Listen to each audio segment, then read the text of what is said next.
Muy buenas tardes, bienvenidos a todos y todas. Tenemos un nuevo webinar que en esta oportunidad será sobre endeudamiento inteligente. ¿Y qué quiere decir esto? No vamos a hablar de deudas propiamente tal, así como casas comerciales, avance en efectivo, créditos de consumo. No, vamos a hablar hoy día del apalancamiento, que es tan importante y que en estos días cobra tanta relevancia también desde el punto de vista de la inversión. Vamos a explicar ahí algunas cosas relacionadas al apalancamiento y diferenciar diferentes tipos de inversión, también relacionado a la inversión inmobiliaria, opciones para usar la deuda a nuestro favor precisamente, que hay que tomárselo con cuidado, pero es una muy buena manera de poder acelerar el proceso de crecimiento en rentabilidad, utilidades, lo que sea. Obviamente, si el costo de la deuda es bajo, puede ser muy atractivo el uso del apalancamiento, el uso de la deuda precisamente para impulsar las ganancias, la rentabilidad en el tiempo. Y al final vamos a dejar un cierto espacio para hablar, como siempre,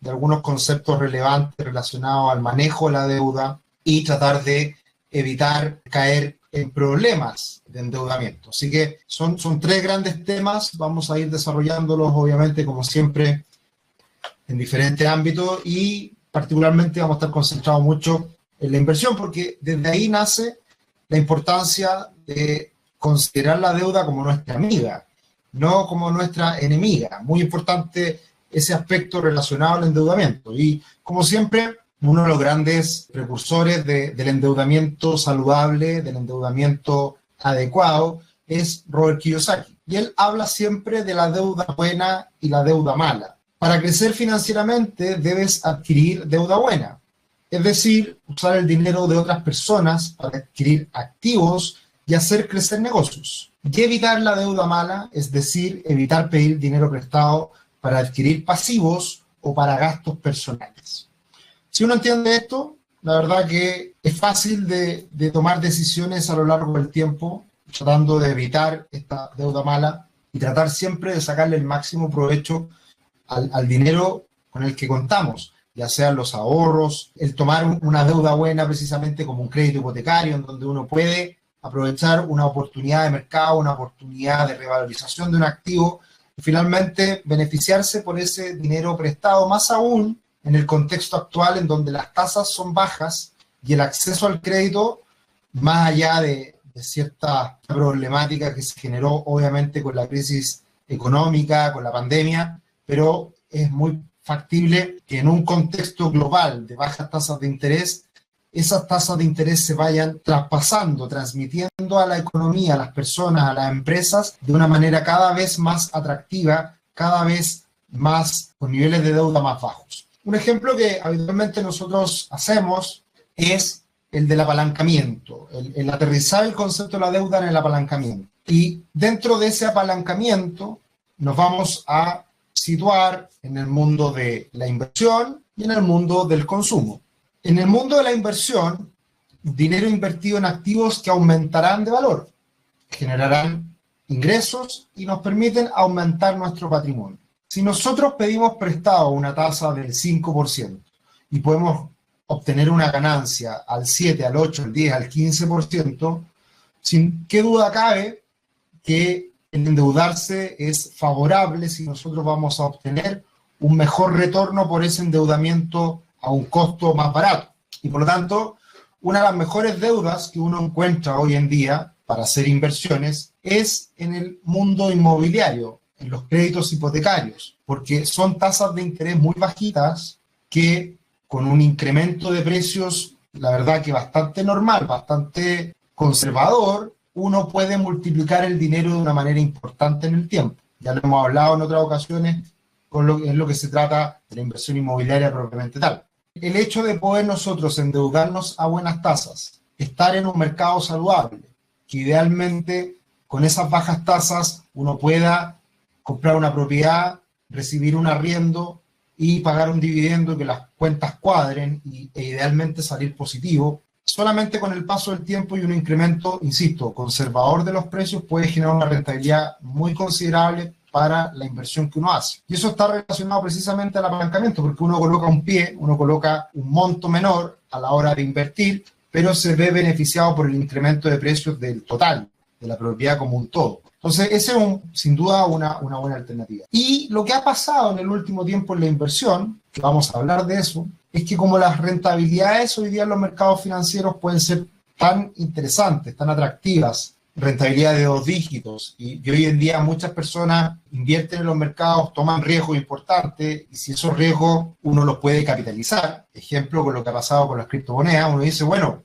si yo invierto 10 y a poco tiempo después tengo 15, un 50% de ganancia, bueno, me pido un crédito en el banco y vamos adelante. Eso está hoy día en la mente de muchas personas, nos los han hecho saber, y ese es un riesgo muy importante que se da precisamente en situaciones de euforia en los mercados. Así que vamos a hablar de las diferentes alternativas de apalancamiento en los mercados financieros. La que más conocemos habitualmente, la que más nos suena, la habitual, es el apalancamiento asociado a las propiedades, a la inversión inmobiliaria. Y después tenemos el apalancamiento a la deuda asociado a el gasto. Dinero gastado en artículos de consumo que se deprecian y generan gastos conforme pasa el tiempo. Y eso es lo que tanto critica Robert Kiyosaki. El invertir en la casa propia, generalmente, él la asocia a un pasivo. ¿Por qué? Porque ese es un costo que nosotros desembolsamos todo el tiempo, un dividendo que pagamos por nuestra propiedad, y que eso, además de pagar el dividendo, además de ir amortizando la deuda en el tiempo, también nos quita dinero de nuestro bolsillo porque hay que hacerle mantenciones, hay que decorarla bonita, hay que tener un jardín en el caso de que tengamos una casa, mantenciones, etcétera, etcétera, y más aún cuando siempre queremos una casa más grande, un lugar mejor para vivir. Eso nos lleva generalmente a desembolsar más dinero, nos lleva a gastar más. Y lo mismo relacionado a la compra de un auto más caro, un auto más bonito, un auto más cómodo, etcétera, etcétera. Esos son gastos relacionados muchas veces a la deuda que nos pueden afectar, nos pueden comprometer nuestra salud financiera en el tiempo porque ese es un dinero que se va a la basura y no nos vemos beneficiados por esa adquisición, por esa compra, por esa deuda. Entonces hay que ser muy cuidadosos a la hora de endeudarnos para comprarnos un auto. También hay que ser muy cuidadosos para ver cuáles son los límites de la compra de una propiedad, en el sentido de que cuánto estamos dispuestos a gastar para que no se vea perjudicado nuestro patrimonio, nuestro ahorro, nuestra inversión. Y ahí hay que complementar estos dos mundos, que obviamente todos queremos vivir mejor, todos queremos tener mayor bienestar, pero ese mayor bienestar y ese vivir mejor tenemos que idealmente compatibilizarlo con el mundo de la inversión para de esa manera poder sacarle partido al dinero que nosotros estamos solicitando, pidiendo prestado y que finalmente nos rente ese dinero más con las adquisiciones, con las compras, con la inversión inmobiliaria financiera que estamos haciendo en algún momento. Así que ahí están los dos mundos claramente expuestos, siempre hablamos mucho de ellos y hay que tener en cuenta cómo aprovechamos este apalancamiento, esta deuda a nuestro favor. Entonces, acá pueden ver ustedes las diferentes fuentes de apalancamiento. Hoy día nos vamos a concentrar precisamente en ellas. Apalancamiento en propiedades, apalancamiento en inversiones financieras, que hay muchas posibilidades en ese sentido. Fue algo que yo me sorprendí gratamente en mi inicio a la hora de invertir y que me llamó poderosamente la atención esta posibilidad de apalancarnos en los mercados financieros. Y finalmente, en el mundo de los negocios también hoy en día, por diferentes razones, existen un costo financiero, un costo de endeudamiento muy bajo para las empresas cuando tienen un negocio relativamente saludable, con buenos niveles de venta, y es un aspecto muy positivo de lo que ha pasado precisamente a partir de la pandemia, de la crisis. Entonces, propiedades, inversiones financieras, negocios y afuerita, apalancamiento de deuda relacionado a la casa, auto o gustos, que eso muchas veces nos quita dinero en nuestro bolsillo y es el gran problema de el aprovechar el endeudamiento para salirnos un poquito de nuestro presupuesto. Entonces, inversión en propiedades, varias ideas. Vamos a explicar qué es lo que existe hoy día respecto a cómo aprovechar la deuda para la inversión inmobiliaria. Lo primero, y que todos conocemos, todos sabemos, los que hemos tenido alguna intención de invertir en propiedades o ya lo hemos hecho, lo primero es que nosotros al colocar un pie de un 10% o un 20%, vamos a poder adquirir una propiedad. Por lo tanto, los bancos, las instituciones financieras nos van a entregar un 90 o 80% de financiamiento para adquirir una propiedad. Esto es muy bueno porque al colocar un bajo pie y ver un incremento en los precios en el tiempo, lo que ocurre en ese caso es que nos vamos a ver beneficiados por el total de la compra, por el total del valor de la propiedad y no solamente por el monto de la inversión. Entonces, hagámoslo fácil. Si estamos comprando una propiedad de 1000 UFs y tenemos que colocar solamente 100 UFs, vamos a obtener una ganancia por el total de la propiedad.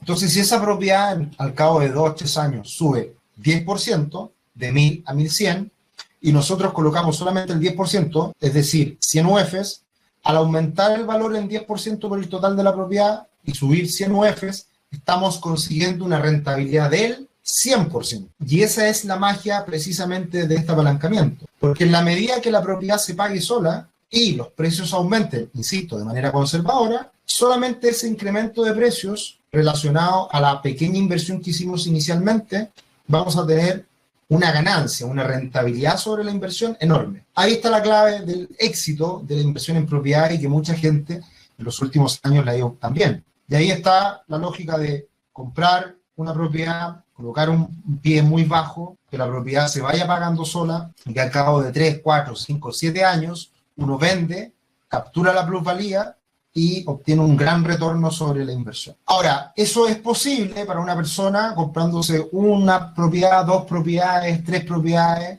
pero estamos muchas veces limitados a la capacidad de deuda que tenemos, porque los bancos obviamente nos van a prestar una cierta cantidad de dinero asociado a nuestros ingresos. De ahí viene la posibilidad que muchos encontraron en esta lógica del multicrédito. ¿Qué significa el multicrédito? Hoy día se utiliza mucho este multicrédito porque hay un vacío que nos dice que nosotros, si compramos varias propiedades a la vez, podemos pedir varios créditos hipotecarios al mismo tiempo en diferentes instituciones financieras. Y por eso vemos que hay personas que se han comprado 5 departamentos, 7 departamentos, 10 departamentos de una vez, pidiendo créditos en diferentes partes. Ahora, esto no es tan fácil, hay que tener un buen ingreso, hay que tener varias condiciones que permiten obtener este multicrédito. Y ahí hay que tener cuidado solamente con el hecho de que si nosotros estamos pidiendo muchos créditos hipotecarios en varias instituciones, eso aparece, esa solicitud aparece como una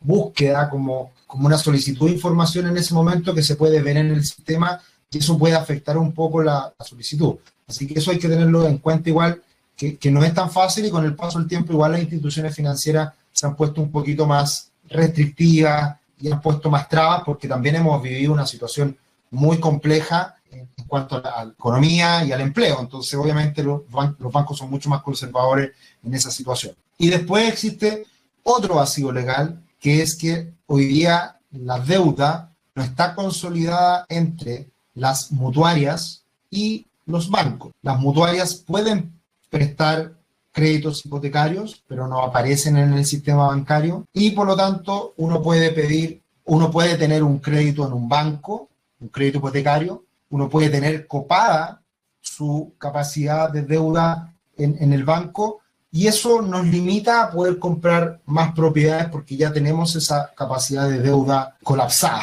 Y en cambio, lo que algunas personas también hacen cuando no lograron comprarse muchas propiedades a la misma vez, lo que hacen algunas personas es que esos créditos hipotecarios de un banco los pasan a una mutuaria, en la mutuaria quedan algo así como a oscuras, no se ven, y por lo tanto liberan capacidad de deuda en los bancos para luego poder comprarse más propiedades en los bancos. Entonces, sin lugar a dudas, la inversión inmobiliaria ha sido muy exitosa en la última década porque han subido los precios, porque las condiciones financieras son muy buenas, porque en Santiago particularmente los dividendos son menores que el valor al cual se puede arrendar una propiedad, porque desde hace algunas décadas hasta ahora uno puede pedir un crédito hipotecario a 30 años y por lo tanto paga una cuota más pequeñita y por ende, al ver todo ese éxito de los últimos años, lo que ha ocurrido es que las personas se han entusiasmado y han querido comprar más propiedades. O han escuchado a un vecino, un amigo, un tío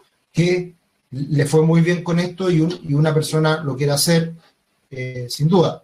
Entonces, como estamos limitados respecto a una cierta capacidad de deuda, se buscan estas alternativas para poder hacerlo de una manera más agresiva, en grande, y poder aprovechar cómo funciona el sistema hoy en día para poder solicitar mayor capacidad de deuda. Esto, el Banco Central ha sido bastante enfático en mencionar que hay un riesgo importante en esta lógica de las mutuarias y los bancos, de que al no estar centralizada la información genera un riesgo, porque si los precios caen muy fuertemente en las propiedades, si vivimos una crisis económica importante, esto podría terminar afectando el conjunto del sistema financiero. Eso no pasó el año pasado porque se dio esta especie de gran ayuda y un acuerdo importante por parte de las instituciones financieras en donde postergaron el pago de los créditos.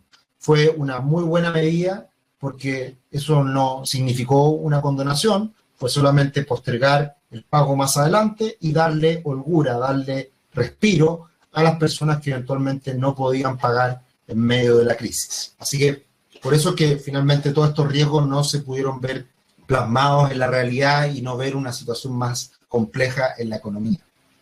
Acá me hacen algunas consultas antes de avanzar al siguiente punto. Josué me dice, ¿cuál porcentaje sobre el precio del dividendo de un departamento en arriendo sería considerable bueno?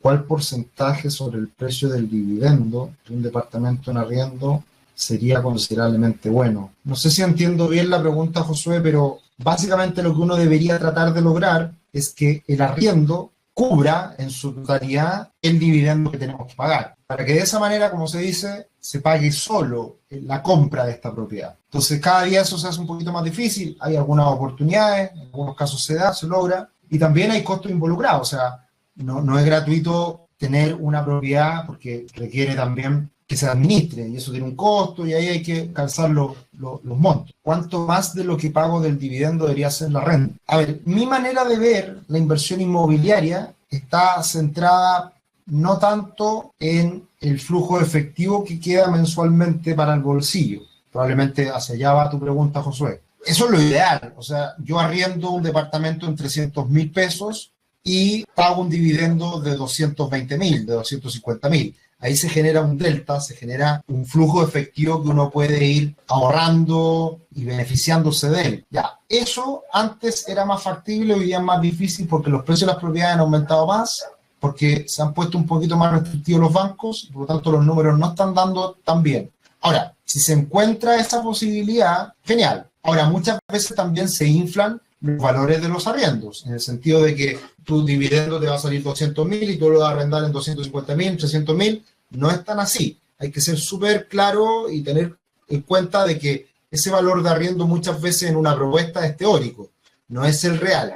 Y ahí hay que tener cierto margen de maniobra, de cobertura, en donde idealmente no tratar de que haya más holgura para poder uno bajar el valor de ese arriendo para siempre tener arrendado la propiedad. Después, Matías, por ahí con el apalancamiento de la plusvalía no está considerado el costo del crédito. O sea, obviamente que va a haber un costo de crédito. Obviamente que uno va a pagar una tasa de interés por la inversión inmobiliaria que está haciendo. El tema es que ese costo del crédito, si es que el arriendo es superior al dividendo, lo termina pagando ese costo el arrendatario. Y nosotros además nos beneficiamos porque se va amortizando la deuda. Lentamente, pero se amortiza. Entonces es ganar, ganar. Lucas, ¿recomiendas para la vivienda propia juntar el 20% más? No. O sea, depende. Depende. Si es que solamente tienes tu propiedad para vivir como parte de tu patrimonio y no tienes nada más, yo creo que es un error pagar mucho pie, adelantar muy rápidamente la deuda, porque si es que tienes mayor liquidez, si tienes la posibilidad de poner más pie para comprarte una propiedad para vivir, mejor ocupar esa liquidez para poder comprar otras propiedades como inversión. Entonces, si es que ya uno tiene más o menos copada la capacidad de deuda y tiene varias inversiones inmobiliarias, ahí es ideal poder pagar la vivienda propia de una manera más rápida, pero siempre va a existir un costo de oportunidad en donde esa liquidez uno la puede ocupar en otra cosa.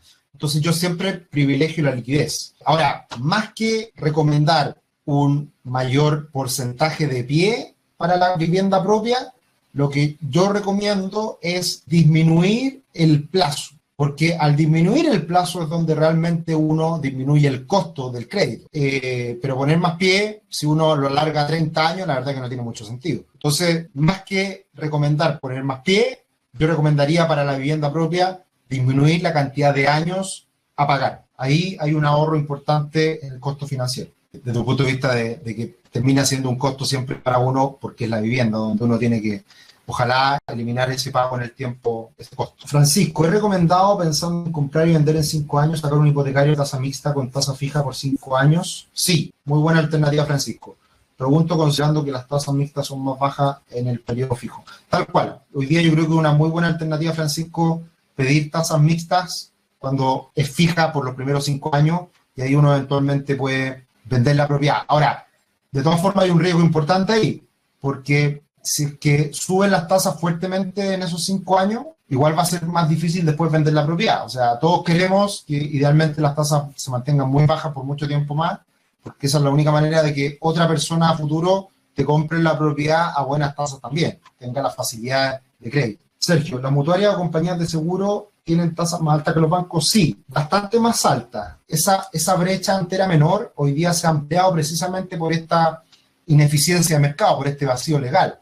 Entonces hoy día las mutuarias saben que las aprovechan a ellas para esconder deuda y por lo tanto las mutuarias lo que han hecho es aumentar, entiendo, la tasa de financiamiento porque al final le da lo mismo el que está financiándose en una mutuaria, porque quiere esconder la deuda. Entonces cobran más porque además también tiene un poquito más de riesgo.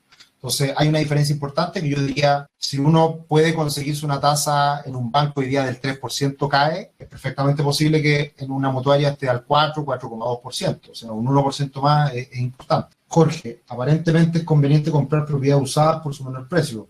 Sí, si uno al final toma en consideración que lo que quiere es que se pague sola y que genere un flujo mensual, el comprarla más barata usada van a dar los mismos números y si uno no quiere vender y capitalizar con el pago del tiempo, puede ser una mejor alternativa. Matías, al comprar una vivienda usada pensando en invertir, ¿hasta cuántos años de antigüedad debería tolerar?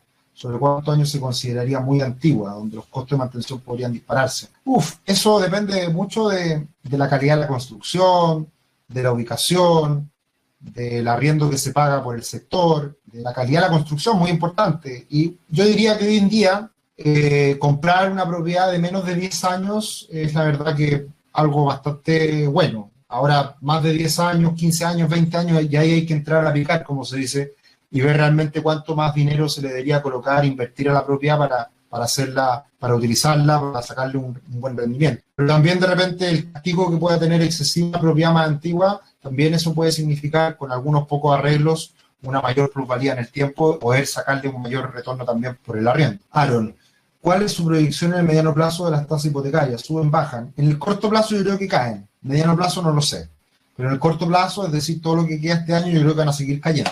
Bien, eso con la deuda para inversión inmobiliaria. Ahora vámonos con la deuda para inversiones financieras. Y acá yo creo que muchos de ustedes van a aprender hartas cosas que son nuevas, que no son muchas veces tan conocidas. Y algo que ha sido muy recurrente en el último tiempo que nos han preguntado es, ¿dónde invierto? ¿En una empresa A o la empresa B? Y muchas veces se confunde la empresa A con la empresa B. No son lo mismo. Y acá estamos hablando de dos mundos desde el punto de vista de la inversión. Desde el punto de vista de la inversión existen las corredoras de bolsa, que particularmente en Chile están reguladas y operan en la Bolsa de Santiago, en la Bolsa de Comercio. Y por lo tanto, una corredora de bolsa, uno puede comprar acciones de Copec, puede comprar acciones de Falabella, puede comprar diferentes instrumentos financieros a través de la corredora de bolsa. Y en la corredora de bolsa no existe de una manera generalizada el uso del apalancamiento. Después vamos a ver que sí se puede, pero con ciertas condiciones. Pero en una corredora de bolsa uno tiene 5 millones de pesos, los deposita en la corredora de bolsa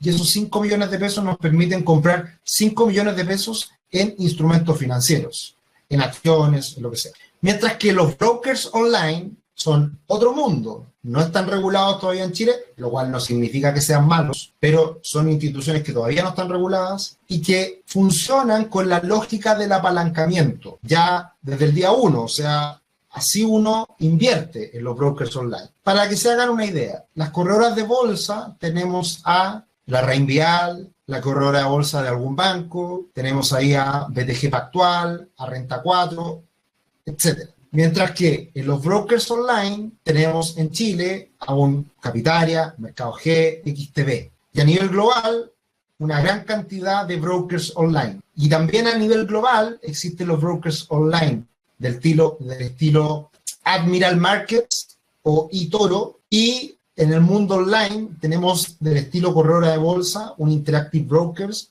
o un Charles Schwab. Y algunos están ocupando ambos mundos, como por ejemplo eToro. eToro hoy día uno puede comprar el activo subyacente, la acción propiamente tal, sin apalancamiento o con apalancamiento. Entonces, es importante entender la distinción del apalancamiento en este tipo de instituciones financieras, porque cuando existe el apalancamiento, uno puede ganar mucha plata porque incrementa considerablemente el riesgo al apalancar, pero también puede sufrir pérdidas considerables precisamente por el apalancamiento. Entonces, en estos dos mundos hay que diferenciar bien de qué se trata la institución, si es corredora de bolsa o si es broker online.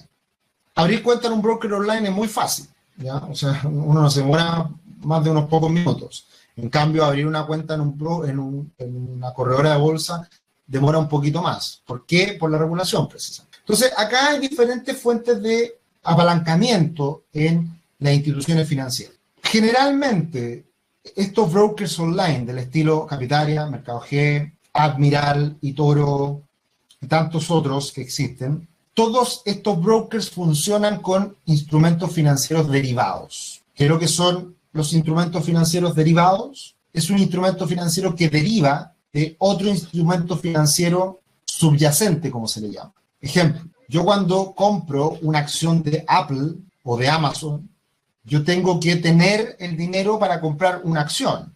Una acción de Apple vale $120. Una acción de Amazon vale $3.000. Entonces yo tengo que tener los $3.000 para invertir en una acción de Amazon, en una acción de Apple. Y estoy siendo el dueño de esa acción. Y por lo tanto tengo derechos con respecto a esa acción. Mientras que cuando operamos en un broker online, estamos comprando el CFD, que es el contrato por diferencia, que se basa en el activo subyacente que es Apple o Amazon. Y por lo tanto, nosotros no somos dueños de Apple o Amazon. Estamos comprando un derivado financiero. Y ahí estamos además comprando la acción con un margen de garantía muy pequeñito, que generalmente yo diría que en promedio en la industria de los brokers online se habla de 100 veces de apalancamiento en divisas, 50 veces en algunos índices, 20 veces en acciones. Por lo tanto, yo necesito solamente un 5% de margen de garantía para comprar una acción de Amazon, a modo de ejemplo. Entonces se requieren menores inversiones porque funcionan con la lógica del apalancamiento de manera automática. Entonces los riesgos son considerables y se puede ganar muy buen dinero, como también se puede perder mucho dinero en una empresa de este estilo. Así que el apalancamiento no es bueno ni malo, sino que es una herramienta para poder amplificar las rentabilidades que nosotros obtenemos en una operación financiera. No es ni más ni menos que eso.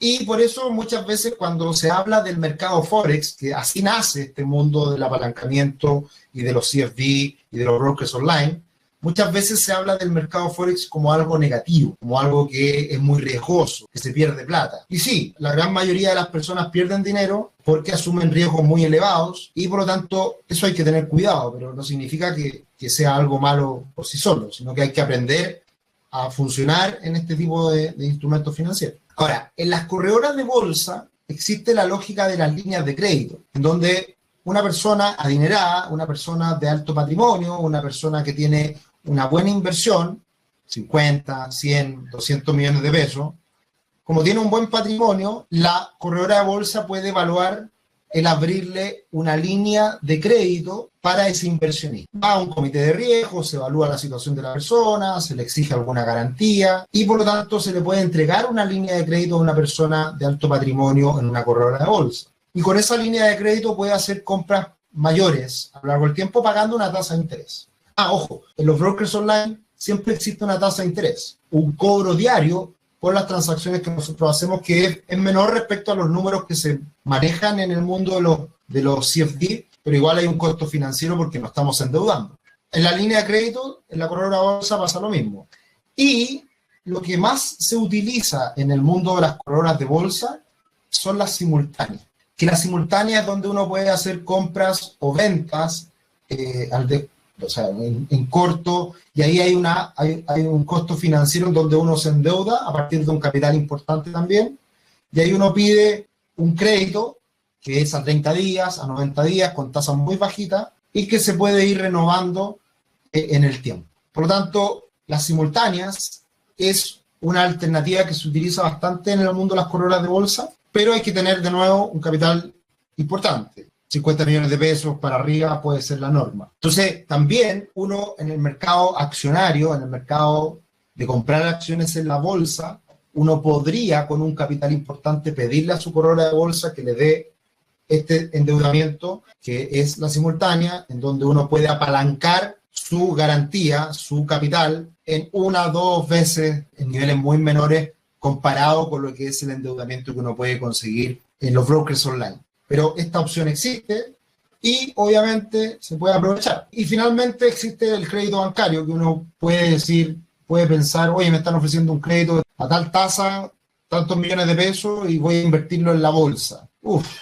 Cuidado porque las cuotas de ese crédito hay que pagarlas, por lo tanto uno tiene que tener la liquidez para poder pagar todos los meses una cuota. Si uno cree que va a pedir un crédito, va a comprar un instrumento financiero, ese instrumento financiero va a subir de precio y después va a pagar la deuda, estamos entrando en una situación muy compleja que suele ocurrir en los mercados muy calientes, en los extremos de euforia en los mercados. Cuando ya la gente habitualmente está pidiendo créditos para poder comprar instrumentos financieros porque todo sube, es porque ya estamos en una situación compleja. Es una señal clara de que estamos en una situación difícil. Así que, para tenerlo en cuenta, si estamos viendo muchos amigos que están viendo que la bolsa está bien, está subiendo, que las criptomonedas están subiendo como la espuma y la gente empieza a endeudarse para comprar criptomonedas, es porque ya entramos en una situación algo más compleja. Y eso fue precisamente lo que pasó con el fenómeno GameStop. Hoy día vuelve a subir GameStop un 100% más o menos, pero a muchos chicos que se vieron entusiasmados con esta situación de GameStop y lo que ha estado pasando en el último tiempo con las criptomonedas, con Tesla y muchos instrumentos de inversión que no paran de subir, genera este tipo de situaciones, donde un chico de 20 años, de 18 años, de 22 años, se endeuda, pide un crédito, ahí no se alcanza a ver muy bien. Pero básicamente, este chico, Salvador Vergara, estaba tan entusiasmado con GameStop que a fines de enero obtuvo un préstamo personal de $20,000 y lo utilizó para comprar acciones de GameStop. Luego las acciones se desplomaron un 80%.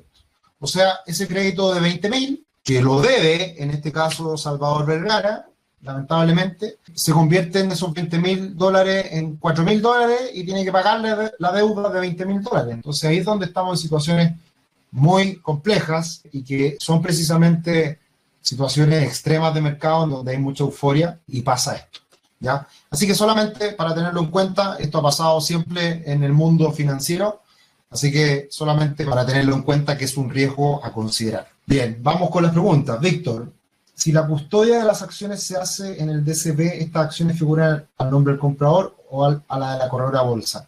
Entiendo que muchas veces cuando estamos hablando de pequeños inversionistas y están la custodia en el DCB, generalmente en el Depósito Central de Valores, muchas veces van como un todo. Y por eso de repente uno ve en los principales accionistas de una empresa chilena y uno ve ahí 7% de las acciones Banchile Corredora de Bolsa. No es porque Banchile haya hecho la inversión por cuenta propia en una empresa en particular, sino que la suma de todos los inversionistas de Banchile Inversiones están invirtiendo en esa empresa. Entonces, por eso a veces uno ve a gente en redes sociales hablando tonteras porque no sabe leer la información. Por ahí en algún momento me encontré algo al respecto que decía por los conflictos de interés y todas estas cosas que se hablan tanto en estos tiempos, que todo el mundo opina, todo el mundo sabe todo, entonces es fácil hablar de cosas por el estilo. Bien, Rodrigo, eso sería la simultánea. Las simultáneas son la única forma, pero un crédito bancario conviene Rodrigo me pregunta si conviene endeudarse. Yo creo que no conviene endeudarse. O sea, acá hay un ejemplo claro del riesgo que implica endeudarse para invertir en instrumentos financieros riesgosos. O sea, hay que tener mucho cuidado. Ahora, si alguien tiene 10 millones de pesos, 20 millones de pesos, 5 millones de pesos y quiere invertir 1 millón de pesos en una plataforma online y apalancarse y estar dispuesto a perderlo todo, perfecto. Pero pedir un crédito para comprar criptomonedas, por ejemplo, o acciones de GameStop, no creo que sea algo adecuado. No lo sugeriría jamás. Alejandra, ¿cómo afectaría al mercado inmobiliario una posible tasa de inflación en 1 o 2 años? No sé a qué te refieres con una tasa de inflación en 1 o 2 años, Alejandra. La inflación existe siempre y la inflación sube anualmente en Chile en torno a un 3%. Entonces no sé a qué te refieres con tu pregunta. Jorge, me ha pasado que tengo un monto en Fintual hace unos 8 meses, en el fondo más riesgoso. Algunas semanas sube mucho la ganancia, pero luego baja. Pero siempre tiende a volver a cero. ¿En qué momento se ve realmente ganancia en este sistema? Eso son las inversiones financieras, Jorge. Las inversiones suben, bajan y dependen de muchos factores. En particular, los fondos más riesgosos de Fintual han tenido una trayectoria muy favorable en el último tiempo, pero se ha visto algo afectada también por la caída del dólar, porque al ser inversiones riesgosas que están mayoritariamente expuestas al mercado internacional, están expresadas en dólares. Entonces, todo lo que pueda ganar esa inversión se puede estar perdiendo o compensando por la caída del dólar. Creo que por ahí va el impacto que quizás está ocurriendo. Yo no he seguido mucho en el último tiempo los fondos de Fintual y tienen esa particularidad, que al estar invertidos mayoritariamente en el extranjero pueden tener algún impacto por tipo de cambio. Ahora, es parte de, hay inversiones que suben, otras que bajan, de eso se trata esto, y lo que uno tiene que tratar de buscar, conseguir, es una rentabilidad razonable con el paso del tiempo para el perfil de riesgo que uno tiene, y de esa manera poder ir acumulando patrimonio en el tiempo. También algo muy importante desde el punto de vista de la inversión es que no tenemos que pensar solamente en invertir y quedarnos ahí quietos mirando qué es lo que pasa. Lo ideal en el mundo de la inversión es invertir algo, armar una estrategia de inversión y luego ir acumulando dinero de manera progresiva, de manera constante, para de esa manera poder ir comprando a mejores precios, comprando a peores precios y finalmente ir obteniendo un retorno en el tiempo que sea más promedio. Lucas, si tengo inversión en una corredora, ¿me cobran algún impuesto del Estado si aún no he realizado un retiro? Depende del instrumento que estás haciendo en la corredora, porque a través de alguna corredora tú puedes comprar fondos mutuos, fondos de inversión, acciones, etcétera. Entonces va a depender de cuál es la inversión que estás haciendo. Si estás invirtiendo en acciones con presencia bursátil, tienen un gran beneficio tributario, que es que no paga impuesto a la renta por las ganancias. Sí paga impuesto a la renta por los dividendos percibidos, pero eso ya es materia de otro webinar. Bien. Y como dice Roberto, GameStop hoy día subiendo un 100%. Estamos en Fantasilandia, así que la montaña rusa es parte del día a día en este último tiempo en los mercados. Bien, y cuando hablamos de negocios, y si alguno de ustedes tiene algún emprendimiento, alguna empresa, y vende y ha podido sobrevivir a través de la pandemia, ha existido una muy buena ayuda, que es los créditos FOGAPE, a partir de crisis del COVID, en donde se han entregado créditos muy blandos, unas tasas que son de verdad un chiste. O sea, la mejor manera de poder endeudarse en el último año ha sido a partir de los créditos FOGAPE, porque el costo del crédito es prácticamente cero. ¿Cuál era la tasa del FOGAPE 1, que fue el que salió a mediados del año pasado? Fue una tasa del 3,5% anual. ¿Qué significa esto? Inflación más el 0,5%, y además es una tasa fija. O sea, ni siquiera está indexada a la inflación. Por lo tanto, si la inflación aumenta más, al 4, al 5%, el costo de la deuda de esto es incluso negativo. Entonces, esto ha sido una muy buena ayuda para la empresa, pero que también para la empresa en problemas ha sido muy bueno, pero también para las empresas saludables han pedido estos créditos porque ha sido un costo financiero prácticamente inexistente. Así que esas son las cosas que también ocurren en situaciones económicas difíciles, adversas, donde hay ayudas, en donde uno puede aprovechar precisamente este tipo de situaciones. Pasamos a la última parte del webinar de hoy, que es opciones para usar la deuda a tu favor, cómo evitar caer en problemas de deudas. Acá un poquito de contexto y de algunos aspectos que son relevantes de comentar. ¿Cómo evitar caer en problemas de deuda? Bueno, ahí está en rojo gigante, endeudarse bien. ¿Y qué significa endeudarse bien? pedir créditos con los menores costos posibles. Menor CAE, menor costo total del crédito, financiarse bien para comprarse un auto, financiarse bien para comprarse una propiedad, tratar de evitar el gastar en consumo cuando uno se endeuda, etcétera, etcétera. Este es más o menos el perfil de la deuda en Chile. 66% de los hogares chilenos tiene alguna deuda, el 55% de los hogares tiene deuda de consumo, ahí está la mayor proporción en cuanto a cantidad de hogares, como qué es lo que piden de deuda, y si se dan cuenta, hay un porcentaje muy menor de familias, hogares que se endeudan en crédito hipotecario, y por lo tanto eso da cuenta también de lo difícil que a veces se hace conseguir un crédito hipotecario, porque hay que tener un cierto nivel de ingresos, antigüedad laboral, buena situación financiera, no estar en DICOM, una serie de requisitos que son importantes para poder ser elegible para un crédito hipotecario. Entonces, por eso es importante uno preocuparse de los aspectos financieros, generar ingresos demostrables y de esa forma poder verse bien al banco para que el banco a uno le pueda prestar un crédito en buenas condiciones y aprovechar esa deuda para hacer alguna inversión, como por ejemplo una compra de una propiedad. ¿Cómo han evolucionado las tasas en el último tiempo? Bueno, esto está considerado hasta fines del año pasado y vemos que ha habido una disminución en las tasas de crédito consumo, pero igual de todas formas las tasas promedio son del 20%, son bastante altas las tasas de crédito consumo. Mientras que las tasas de crédito hipotecario son mucho menores, UF más una tasa, y esa tasa llegó a ser la tasa mínima en torno al 2% previo al estallido social en el año 2019. De ahí vino un impulso y ahora lo que yo espero es que vuelva a caer esta tasa de cara al futuro por la mejoría en la economía, por la mejoría en el empleo y por ende volvamos a tasas de mercado promedio 2,5%, incluso menos. Esa es mi apuesta para este año, así que yo esperaría que los próximos meses tengamos tasas de financiamiento en crédito hipotecario más bajas. Y acá una tablita que les puedo compartir con cómo poder endeudarnos bien o qué significa endeudarse bien. En cuanto a créditos de consumo, no deberíamos tener un crédito consumo total, que eso implica avance en efectivo, crédito consumo, crédito automotriz y otros más, uso de tarjeta de crédito, etc. Toda la suma de los créditos de consumo no debería ser mayor a 7-10 veces de nuestros ingresos. Por lo tanto, si una persona gana 1 millón de pesos, no debería tener una deuda más allá de 7 o 10 millones de pesos para estar a ojos del banco en el primer escalón verde, estar saludablemente. Cuando estamos saludablemente, nos vamos a poder endeudar a mejores tasas. Tasas de crédito consumo CAE hasta el 15%, menos del 15%. Después entramos en la zona amarilla, que si una persona está endeudada hasta 15 veces, está en ciertos problemas, ojalá menos, entre 10 y 15 veces, endeudamiento ya complejo, donde si una persona gana 1 millón de pesos mensual, podría estar endeudado hasta 15 millones de pesos, y ahí está en ese terreno amarillo. Si está en terreno amarillo, las tasas van a ser mayores y uno va a tener que pedir créditos a más largo, a más plazo, etc. Entonces, ahí estamos hablando de tasas CAE, por ejemplo, del 15 al 20%.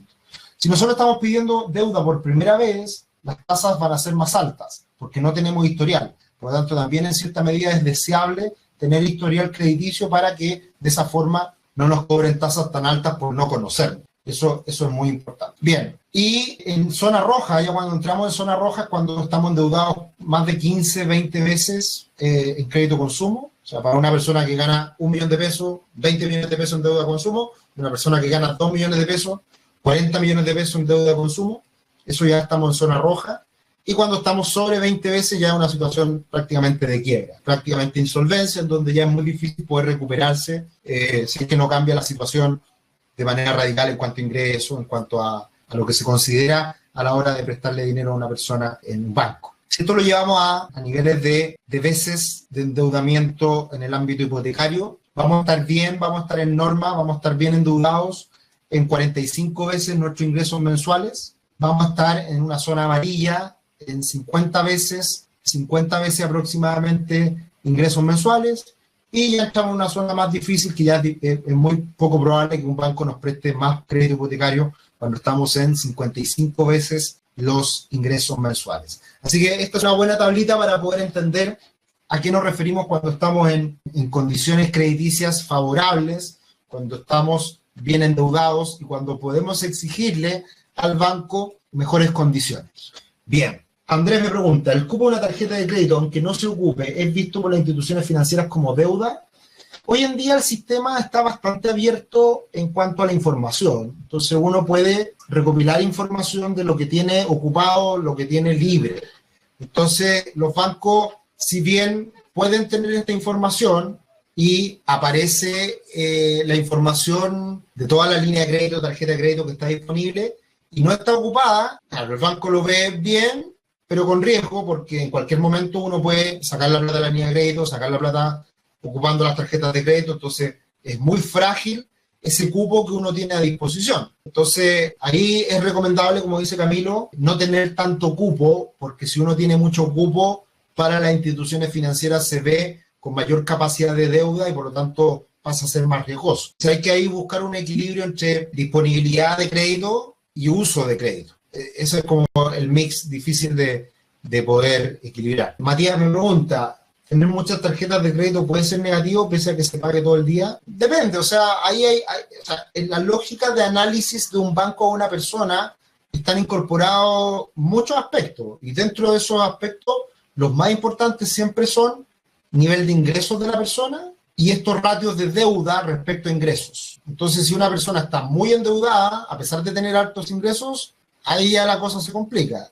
Si una persona tiene altos ingresos, tiene deuda y tiene muchas tarjetas de crédito y línea de crédito, pero no las ocupa, no hay mayor problema. Ahora, si tiene altos ingresos y tiene además un gran patrimonio y además estabilidad laboral, ese cliente se puede regodear con los bancos y puede exigir muy buenas condiciones. Entonces, no hay una receta perfecta de decir 1 más 1 es 2, no, acá es 1 más 1, 2,5, 2,2, 3. Ahí se va armando el panorama respecto a cómo uno se presenta de cara al banco. ¿Alguna otra duda, consulta? Hablamos de hartas cosas que no habíamos considerado previamente, todas relacionadas al apalancamiento, al endeudamiento inteligente, y que tiene mucho que ver con el endeudarse de manera positiva, de manera favorable, que es tratar de endeudarse en buenas condiciones para ese dinero utilizarlo y tratar de sacarle algo de partido a ese dinero, más aún cuando las tasas de financiamiento son más bajas. Y en ese sentido, nuevamente, la inversión inmobiliaria es muy atractiva. Desde el punto de vista del endeudamiento no tan adecuado, no deseable, es el asociado a los gustos, a los gastos, a la casa más grande, al auto más último modelo. Ahí hay que tener cuidado y hay que mantener el equilibrio entre bienestar, entre darse gustos, pero ser responsable para ir construyendo también un patrimonio a lo largo del tiempo. Bien, Jorge además nos dice que si sube el cupo de la tarjeta de crédito, nos suben el costo de los seguros asociados. También es cierto y por eso muchas veces nos llaman insistentemente de los bancos para aumentarnos la línea de crédito, para aumentarnos el cupo de la tarjeta de crédito. Bien, eso sería por el día de hoy. Estamos terminando febrero, día domingo, visión semanal de los mercados y ya el próximo mes de marzo vamos a bajar un poquito la intensidad, vamos a tomar ahí algunos días, voy a estar a media máquina, pero vamos a estar ahí de todas formas llegando a la visión semanal, así que espero resulte estos días que me voy a tomar y estaremos de todas formas acompañando en todas las cosas que estamos haciendo en el último tiempo, las preguntas al asesor que hemos hecho en el último tiempo que han tenido mucho éxito, la visión semanal de los mercados, etcétera, etcétera. Así que mucho todavía por seguir aportando y acompañándolos de aquí en adelante. Últimas dos cosas que nos dicen, Carlos, un crédito barato para meterlo a algún instrumento financiero que rente bien. Claro, esa puede ser una alternativa, pero hay que tener mucho cuidado con qué significa que rente bien. Si asumimos mucho riesgo en algo muy volátil, puede ser muy complejo, hay que tener mucho cuidado. Listo, que esté muy bien. Se va a subir esto, por supuesto, siempre al canal de YouTube. Sean todos muy bienvenidos a nuestro canal de YouTube. Suscríbanse, denle me gusta. Felices de acompañarlos. Y nada, nos encontramos en la próxima. Que estén muy bien. Un abrazo. Chao, chao.